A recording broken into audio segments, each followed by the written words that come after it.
Nehemiah 4. When Sanballat heard that we were rebuilding the wall, he became angry, and was greatly incensed. He ridiculed the Jews. And in the presence of his associates and the army of Samaria, he said, "What are those feeble Jews doing? Will they restore their wall? Will they offer sacrifices? Will they finish in a day? Can they bring the stones back to life from those heaps of rubble burned as they are?" Tobiah the Ammonite, who was at his side, said, "What they are building, even a fox climbing up on it would break down their wall of stones. Hear us, our God, for we are despised. Turn their insults back on their own heads. Give them over as plunder in a land of captivity. Do not cover up their guilt or blot out their sins from your sight, for they have thrown insults in the face of the builders." So we rebuilt the wall till all of it reached half its height, for the people worked with all their heart. But when Sanballat, Tobiah, the Arabs, the Ammonites, and the people of Ashdod heard that the repairs to Jerusalem's walls had gone ahead and that the gaps were being closed, they were very angry. They all plotted together to come and fight against Jerusalem and stir up trouble against it. But we prayed to our God and posted a guard day and night to meet this threat. Meanwhile, the people in Judah said, "The strength of the laborers is giving out, and there is so much rubble that we cannot rebuild the wall."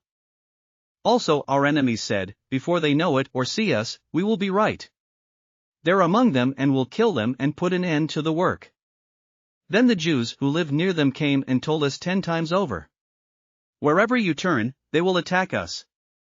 Therefore I stationed some of the people behind the lowest points of the wall at the exposed places, posting them by families, with their swords, spears and bows. After I looked things over, I stood up and said to the nobles, the officials and the rest of the people, "Don't be afraid of them.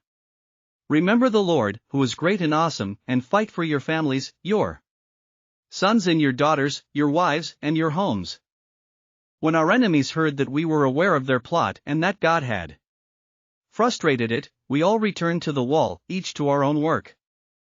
From that day on, half of my men did the work, while the other half were equipped with spears, shields, bows and armor.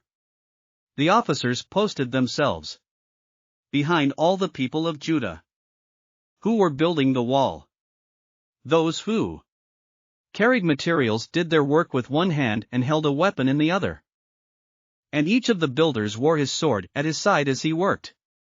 But the man who sounded the trumpet stayed with me.